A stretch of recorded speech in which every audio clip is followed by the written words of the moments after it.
हैं, नहीं मानो तो देखो जाई, कहाँ लग तुमसे करो बराई। मैं उसका व्यक्त तो नहीं कर सकता, उसमें शक्ति नहीं है, लेकिन अगर तुम्हें हमारी वचन पर विश्वास नहीं है तो खुद जाकर वहां देखो कैसे भक्त हैं। तुरंत नारद मुनि वहां से चलते हैं, आ जाते हैं निर्मोह नगर। नगर के बाहर ही उस वहां के पता लगाते हैं कि राजा के यहाँ जाएंगे तो कुछ लेकर के जाना चाहिए, जो कैसे भक्त हैं कुछ जांच करेंगे। ऐसा सोचकर उस ग्रामीण से पूछते हैं, देखो जी इस राजा के परिवार में कितने लोग हैं? कह दिया जो 2 प्राणी है, एक बेटा है, एक 2 है, 4 आदमी का आश्रम। ठीक, एक ही बेटा था। वो बेटा अभी कहाँ है? आज कहाँ है? घर पर है, कहीं गया है? एक आदमी ने कहा, आज देखिए उसका बेटा जो आज ही सुबह में जा रहा था कहीं बाहर। हमने पूछा कहाँ जा रहे हैं? तो उन्होंने कहा राजकुमार मैं ससुराल जा रहा हूँ। ठीक है, नारद मुनि को एक भेट गया अपना पॉइंट, मन में सोच लिया जब ठीक है अब हो गया चलिए। नारद मुनि जब नगर में प्रवेश करते हैं तो उसी राजा का एक दासी एक कुआं पर जल भर रही होती है। वो कुछ पूछती है जी दासी मैं राजा के यहाँ जाऊंगी, आप कौन है, जाइए अपना परिचय दीजिए। हैं तो कहा किधर है राजा का घर? दरबजा। दासी कहते मैं तो राजा निर्भो का ही दासी हूँ, क्या बात है बताइए। कल को आप दासी हैं? तो ठीक, हाँ। अरे क्या कहें, राजा के पुत्र गए ससुरारी, तिनहि मार्ग में सिर सिंह धरी मारी, तेहि मार्ग में आबत रहू, अति नहीं चिन्ह व्याकुल भयऊ। राजा का लड़का ससुराल गया था, रास्ते में जंगल में सिंह उसको खा गया, मार दिया। उसी समय वहां आ रहा था, मैं घटना आंखों से देखा हूं। राजा के पुत्र मरण लखी नैना, अते ही क्षण से मुख आवे न बैना। मैं अपनी आंखों की घटना देखा, मुझे आप कहा नहीं जाता है, बोल नहीं सकते हैं। क्यों? राही निर्पही कहाँ एक कुमारा, माता पिता के में रहे बेचारा। मात्र एक बेटा था, कैसे उसका माता पिता रहेगा दुनिया में? इतना ही बात कहता है। वो दासी जवाब देता है, ए मुनि अरे पहले तुम ही सज्जन पहचाना। वेशभूषा से आप दिखा बुझाता है जो आप सज्जन है, साधु हैं, लेकिन आपको बुद्धि अकील है, ज्ञान नहीं है आपके पास। राजा का पुत्र मर गया तो राजा शोक होगा, यही समाज लेकर आए हैं। रे मरण जियन सब दिन चली आई, अते ही कारण कसरोर कराई। दासी जवाब देता है, ये तो मरना जीना दुनिया में रोज के रोज हो रहा है, इसके लिए क्या रोने धोना बात है, क्या ही समाज लेकर आए हैं? अरे हमारे गुरु ने यह उपदेशा, हमारे गुरु हमारे राजा गुरु हैं, इनका ऐसा उपदेश नहीं है। दिन छोड़ाए मोह सब फांसा, इस शोक मोह हमारे गुरु सब छोड़ा दिए हैं। हमारे राजा को ये सब का कोई चिंता नहीं, कोई मोह नहीं हो। जाइए, बात और है, शॉर्ट में खूब भागना है। वो नारद मुनि कहते हैं, जेहि नौरी भाखे यश बानी, करें कस विचार निर्भय रुड़ानी। है जिसकी दासी का जवाब ऐसा है, क्या राजा भी होगा? खैर जब तक नहीं देखो नैना है तब तक नहीं मानो बैना। राजा का चल जा, ठीक है। राजा और दासी के पीछे पीछे राज दरबार में जाता है। राजा अकेले दरबार बैठे हैं, जाके राजा से मिलते हैं। यही समाचार राजा को सुना देता है, आपका पुत्र को जा रहा था, रास्ते में सिंह ने मारकर खा गया, मैं देख करके आया हूँ। आपका राजपाट अंधार हो अंधेरा हो गया, कैसे आप चलेगा? मात्र एक ही बेटा था। राजा जवाब देता है, मुनि कहीं का पुत्र पिता को जाए, दुनिया में न किसी का बेटा है, न पुत्र है, न बाप है, कुछ नहीं है। रे बाकी रहो करज मोहि पासा, सोई सदाई अब भयहु उदासा। है लड़का नहीं था मेरा, हो सकता है किसी जमाना में किसी जन्म में उनका कर्ज हमारे ऊपर था लदा हुआ, बहुत सारे हैं। वो कर्ज चुक गया, 60 हो गया, चल दिया, उसके लिए रोना धोना क्या है? ये बहुत अच्छा हुआ। दूसरा फिर प्रमाण देते हैं राजा, हे मुनि अगर चिंता करना भी चाहिए तो किसके लिए? कहते हैं आगे चुपाए, कहते हैं सोचती नहीं जिन सांकट मरई, काल त्रास नर कहीं अनुसरही, गुरुमुख मरण सोचन नहीं जोगु, गए लोक तिन तजी भव सोगु। ए नारद जी, अरे सोच करना भी चाहिए तो किसके लिए? जो सांकठे मर जाए, गुरु नहीं किए हैं मर जाए, उसके लिए चिंता करना चाहिए थोड़ी देर। क्यों? तो काल त्रास नर कहीं अनुसरही, काल के त्रास से डर से उसको ले जाएगा और नरक होगा, उसके लिए चिंता की सोचनीय बात है। लेकिन जो गुरु कर लिया है, गुरुमुख मरण सोचन नहीं जोगु, गए लोक तिन तज भव सोकु। जो गुरुमुख होकर के दुनिया से गया है, उसके लिए कोई चिंता की बात नहीं है। वो तो उनका अच्छा हुआ जो यहाँ का काल जाल दुनिया छूट करके चला गया है। बहुत सुंदर बात हुआ। कहे कबीर साहब का एक साखिया और यहाँ बीच में सुना देते हैं। कबीर साहब कहते हैं, जिस मरने से जग डरे मेरो मन आनंद, कब मरी हो कब पई हो पूरन परमानंद। हैं? कबीर साहब यह उपदेश हम लोगों को देकर गए हैं। संसार के लोग डरता है, जिस मरने का नाम सुनेगा तो डर जाएगा, अरे हमारा मृत्यु हो जाएगा। दुख है संसार में, लेकिन फिर भी यहाँ से जाना नहीं चाहता है कोई। लेकिन कबीर साहब कहते हैं, नहीं नहीं, इस संसार के जग दुख डरता है, लेकिन मैं नहीं डरता। जिस मरने से जग डरे मेरो मन आनंद, मैं तो सुन करके आनंद मनाता हूँ। कब मरियो और कब पइयो पूर्ण परमानंद। जिस दिन मर गया पूर्ण परमानंद, आनंद ही आनंद हो गया। कबीर साहब के माने आ गया। देखिए इतना बात और राजा कहे है, और इतना कह करके कह दिया क्या, तुरंत अपना हारमोनियम ढोलक मंगाया और इस खुशी में इस संवाद पर मंगल गान शुरू कर दिया राजा। नारद मुनि विस्मित हो जाते हैं, कहते हैं अच्छा राजा को देख, राजा को कोई मोह ममता नहीं है। जरा उसके रानी को देखते हैं, जिसका माँ को तो बहुत ममता होता है बेटा पर। नारद मुनि माँ के पास जाता है, राजकुमार की माँ के पास, और रानी से जाकर कहती है, हे रानी, रे पुत्र मरे हुई है तो हासी, सुनो रानी मैं बचन प्रकाशी। हे रानी, मैंने ऐसी घटना देख आया हूं, आपका पुत्र मर गया आज, आपको दुनिया में हंसी होगा, कलंक हो जाएगा, लोग कहेगा कि निपुत्री हैं। पुत्र मरे हुई हैं ते हासी, सुन रानी मैं बचन प्रकाशी। इतना ही बात कहती है रानी को। रानी जवाब देता है, हे मुनि सुनिए, पुत्र मरे का चिंता नहीं, क्यों? मैं तरु रूप रहो जग माई। ए नारद, पुत्र मरने का कोई चिंता की बात नहीं है, क्यों? मैं तरु रूप, तरु माने होता है गाछ वृक्ष, मैं तरु रूप रहो जग माही। इस संसार में माता पिता वृक्ष है। जैसे है, आप देखिएगा आपके बगल इतना वृक्ष है, शाम होते होते जितना भी होता है कौवा मैना चिड़िया सारा आ करके वो वृक्ष पर ठहरता है, रात भर रहता है। यही उदाहरण रानी देती है, मैं वृक्ष रूप हूँ, वृक्ष पर पूरे सैकड़ों हजारों पक्षी आकर के रात में वास करती है।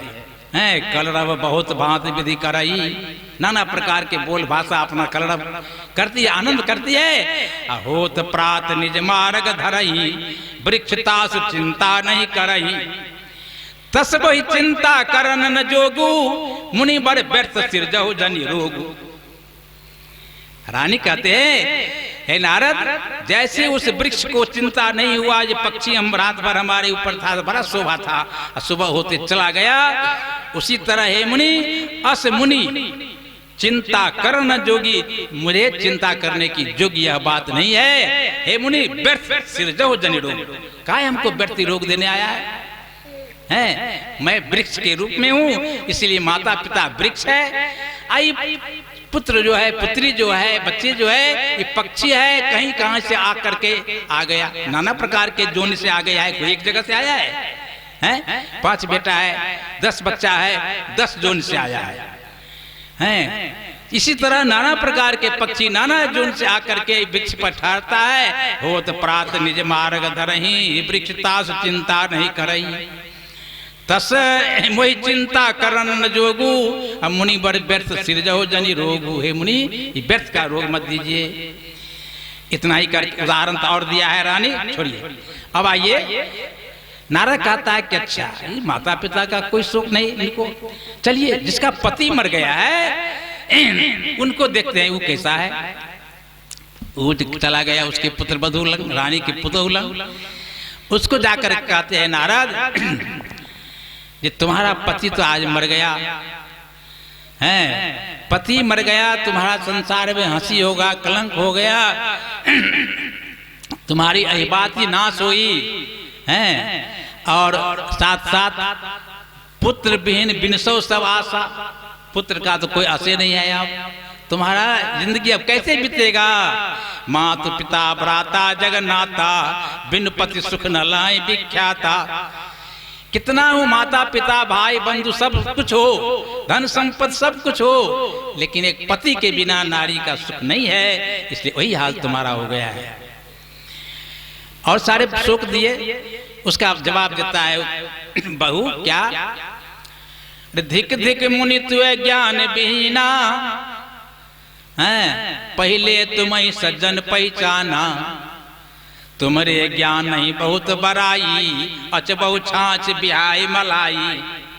देखिए राजा का पुत्र कितना बड़ा जवाब देता है। राजा रानी से आगे है। कहते हैं हे नारद, हैं आपका तो बहुत बड़ाई है, सारी दुनिया में बहुत ज्ञानी कहलाते हैं, तुम्हारे ज्ञान नहीं बहुत बराई, अच बहु छाछ बिहाई मलाई। यही काम कर रहे हैं। कोई आदमी आप बताइए, मलाई जो दूध पर जमता है उसको फेंक दे, क्या बचेगा? छाछ बच जाएगा, घोर उसी को खाए, क्या कहेगा? बुद्धिमान कहेगा? क्या कहेगा उसको? ज्ञानी कहेगा? यही हाल नारद आपका है। आप जितने ज्ञानी कहलाते हैं, आपको मलाई फेंक करके छाछ खा रहे हैं। कहाँ ज्ञान ध्यान रख दिया? जाइए जाइए, हमारा पति अमर है, अखंड है, सतगुरु पिय मोहि एक समाना, पावहि काल न तासु ठिकाना। हमारे जो पति हैं सो हमारे सदगुरु के रूप हैं, उसको काल पकड़ेगा हैं। रहो तासु हम अखंड जुग एक साथ रहेंगे हम। वो हमारे हृदय में बस रहे, कहाँ जाएंगे? कहीं नहीं गया है। जाइए, बस कथा बहुत लंबा है, अब बहुत विस्तार में है। मैं यहाँ इस बात जब इतना हो गया, नारद मुनि वहां से लौटता है और इधर क्या होता है तो राजा जो भजन गा रहा है, रानी की बहू, सब प्राणी जाकर के राजा के पास में मंगल गा रहे हैं। क्या कहते हैं? ना चाहे गा वही ताल बजाई, गुरु करुणा में है मना वही गुरु को धन्य धन्य कह करके और मंगल गान करते हैं सब प्राणी मिल करके। यह सब तमाशा देख करके नारद मुनि आप मन में विचारता है क्या? मन में धन्य धन्य मुनि किन्ना, पुत्र मरण सन शोकन किन्ना, सुनहुल कृष्ण से जय विधि बैना, अतई बुद्धि नारद देखो नैना। नारद मुनि कहते हैं कृष्ण भगवान ने जैसे कहा इनके बारे में, ठीक मैंने उसे देख लिया है। आकर के नारद मुनि राजा के पास आते हैं, उनके चरण पर गिर करके हाथ जोड़ के विनय करते हैं। नारद मुनि जी, हे प्रभु, अब क्या कहता है नारद?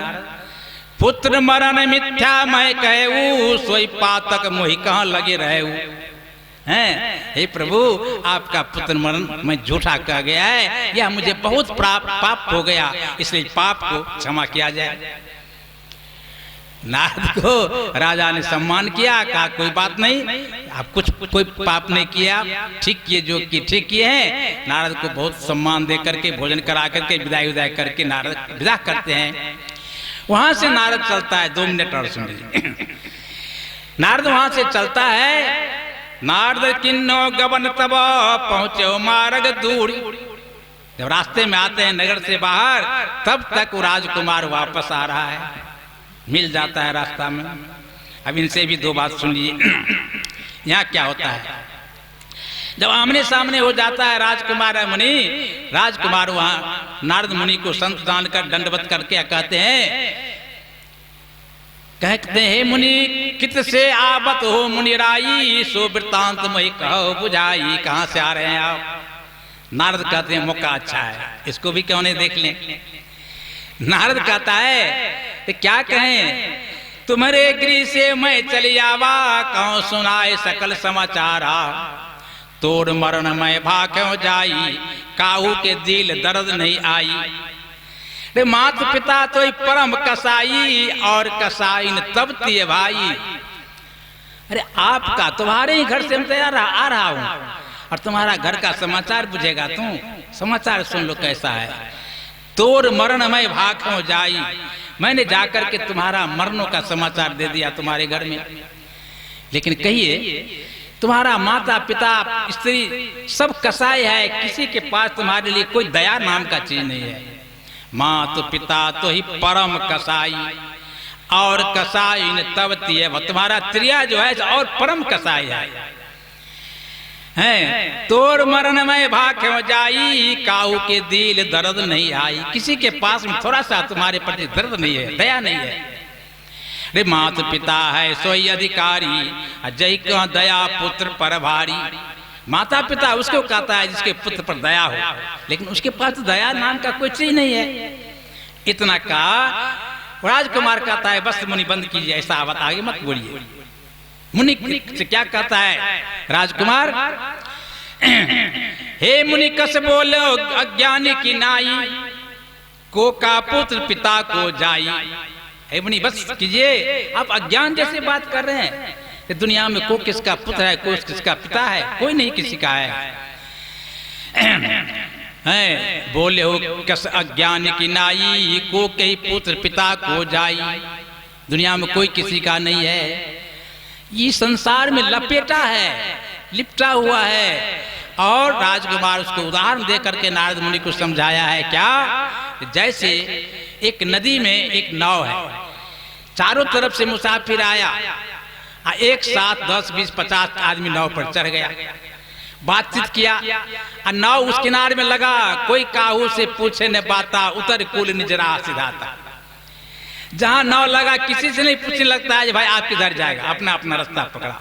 यही हम संसार का नियम है। कहां कहां से आकर के एक परिवार में इकट्ठा हो गया है, और फिर जब को मनवा चल दिया।